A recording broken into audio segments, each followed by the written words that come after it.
आज हम लोग केआईआईटी की बात कर रहे हैं। केआईआईटी एक नेशनल रिप्यूट का कॉलेज है। ये किन कॉलेजों के साथ गिना जाता है? ये वीआईटी के साथ गिना जाता है, ये मणिपाल के साथ गिना जाता है, शिक्षा अनुसंधान एक कॉलेज है वहां पे।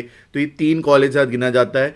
चौथा एसआरएम इसके साथ आएगा और पांचवा कॉमेट के टॉप 10 कॉलेजेस के साथ आएंगे। हम लोग देखते हैं पहले कि इनका प्लेसमेंट कैसा है। तो यहाँ पे रफली जो इनके रिपोर्टेड है वो 3,500-4,000 स्टूडेंट्स हैं। बट वहाँ पे जब स्टूडेंट्स से मैं बात करता हूँ तो वो बताते हैं कि यहाँ पे 7-7,500 स्टूडेंट शायद पढ़ते हैं। लेकिन जो डेटा एक गवर्नमेंट पोर्टल पे सबमिटेड है हम उसी को लेंगे, क्योंकि वो नैक और एनआईआरएफ दोनों में सबमिटेड है। तो द डेटा इज 3,500 स्टूडेंट्स। इन 3,500 स्टूडेंट्स में से ऑलमोस्ट 95% प्लेसमेंट हो जाता है।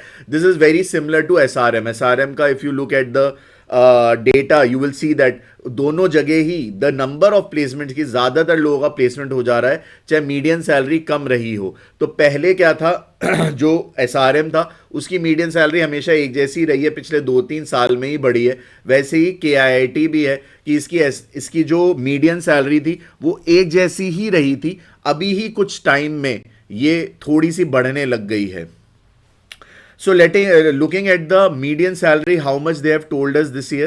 This year they have said that it is 8.5. That is a reported salary for NIRF 2025. और ये डेटा वेरीफाइड होता है, उन्हें ये सबमिट करना होता है। तो अगर वो 8.5 कह रहे हैं तो स्टूडेंट्स मेरे से बात करते हैं, कहते हैं सर नहीं, हम तो किसी भी डेटा पे ट्रस्ट नहीं करेंगे जो किसी भी अथॉरिटी को दिया गया है। This is the way of thinking of a lot of students. But मैं कह रहा हूँ कि 8.5 होगा तो भी 6.5 7.5 तो होगा। अगर हम लास्ट 3 साल का रिपोर्टेड डेटा भी उठा लेंगे तो उसका एवरेज मीडियन 6.5 आ रहा है।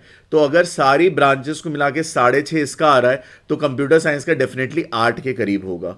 ये कितना पुराना कॉलेज है? ये पुराना कॉलेज है, 1992 में ये बना था। बट 1992 से ये कॉलेज नहीं है।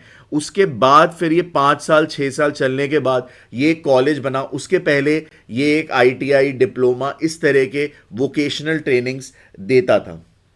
इसका एग्जाम जो आपको देना है उसका एग्जाम का नाम होता है KIT Kalinga institute of industrial technology, industrial technology entrance exam, KIT ये सिंपल सा नाम है, आपको जाके देना है। 8 अप्रैल तक ये जो है इसका खुला हुआ है एंड 16 to 24 अप्रैल के बीच में इनका जो है एग्जाम होगा। हॉस्टल्स की बात करते हैं, प्रोफेसर्स की बात करते हैं। ज्यादातर टीचर्स PhDs हैं। आईआईटी खड़गपुर का बहुत बड़ा सपोर्ट है इस कॉलेज के साथ। बहुत सारे इंटर टीचर्स जो है सपोर्ट रहता है। बहुत सी कंट्रोवर्सी रही है बीच में जो सुसाइड के रिलेटेड रही है, या फिर 2018-19 में क्लैशेस हो गए थे, लड़ाई हो गई थी। देखिए लड़ाई हर कॉलेज में होती है, बट मेरा वो पैरामीटर नहीं हो सकता फॉर चूजिंग अ कॉलेज, क्योंकि उस एज ग्रुप में उस तरह का एग्रेशन या उस तरह की चीजें हो जाना will be considered in a social norm कि हाँ हो सकता है। बट क्या कुछ हुई बहुत ज्यादा अराजकता है, एनार्की ऐसा नहीं है। दूसरी चीज जो एक व्यक्तिगत एक मिस हैपनिंग होती है उसे भी हम काउंट नहीं कर सकते इस तरह से कि हम उसे ले लें पूरी तरह से कि यही एक ब्लैक मार्क है जिसकी वजह से हम पूरे कॉलेज को रब कर देंगे। तो मैं इन दोनों इंसिडेंट्स को अलग हटा के देख रहा हूं और समझ रहा हूं।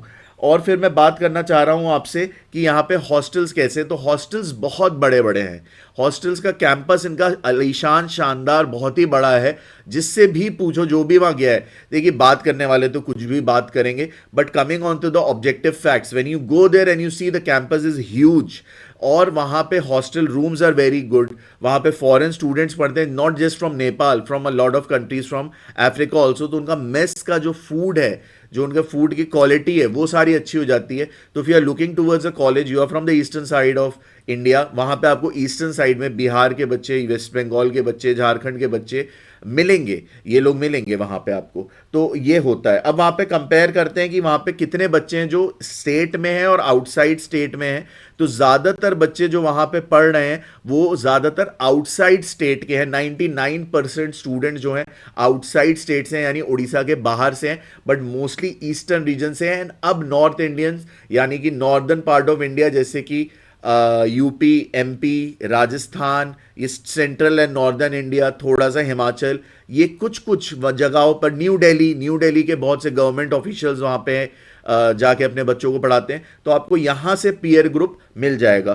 कंपेयरिंग इट, इसका कंपैरिजन सबसे पहले शिक्षा अनुसंधान से होगा, और शिक्षा अनुसंधान के अंदर आपको ये दिख जाएगा कि शिक्षा अनुसंधान के अंदर 90-95% बच्चे स्टेट के होते हैं, और बाकी जो स्टूडेंट्स होते हैं वो होते हैं स्टेट के बाहर से 5-6%। तो वहाँ जो लोकल स्टूडेंट है वो वहाँ पढ़ना चाहता है। क्यों? ये है फीस की वजह से, क्योंकि शिक्षा अनुसंधान की जो फीस है वो मे बी रेंजिंग इन 16-17 लाख्स पे खत्म हो जा रही है हॉस्टल मिला की, इसकी 22-23 जाएगी with the hostel. Just comparing it to the other colleges जो इसके साथ के हैं, तो कंपेयरिंग इट टू वीआईटी में मीडियन जो है 9 के करीब है, वेल्लोर और चेन्नई का मिला के। मणिपाल का 8.8 है, केआईआईटी का रिपोर्टेड 8.5 है, वैसे ही सबका बाकियों का भी रिपोर्टेड ही है।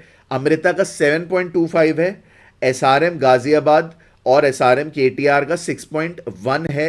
तो if you look at it, हम एक ऑर्डर देखेंगे, अगर हम बात करें तो हम सबसे पहले मणिपाल को रखेंगे, फिर वीआईटी को रखेंगे, फिर अमृता को रखेंगे, और फिर केआईटी को रखेंगे, फिर एसआरएम को रखेंगे। This is based on a lot of factors. So this is all about KIIT, and I've talked about the history, talked about the placement, I've talked about the teachers. Teachers बहुत अच्छे हैं, teachers में कोई problem नहीं है, सब PhD या तो वहाँ से या आईआईटी खड़गपुर से या कोई नॉर्दर्न ईस्टर्न आईआईटी गुवाहाटी से है या कोई बाहर से किया है, एवरीवन इज अ पीएचडी, वो कोई एकदम इशू नहीं है। Labs are fantastic, all of these things are very good, and I have talked about the history, I have talked about comparison with the other college. Talking about my profile, I am a BTech from VIT Vellore in mechanical engineering in 2011. 2013 I finished my mechanical computational mechanics master's degree from Technical University Dresden, and then 4 years I was teaching in a UGC recognized university in Uttar Pradesh for the BTech mechanical students, and from there I started my career in career counseling, and full-fledged full time मैं 2018 से इसको as a career consultancy run कर रहा हूँ। तो अब हम लोग को ऑलमोस्ट 7 years to 8 years हो जाएंगे इस फील्ड में। So you can look at our other videos also, and thank you, and any suggestion for improvement of the videos, definitely tell us. Thank you very much.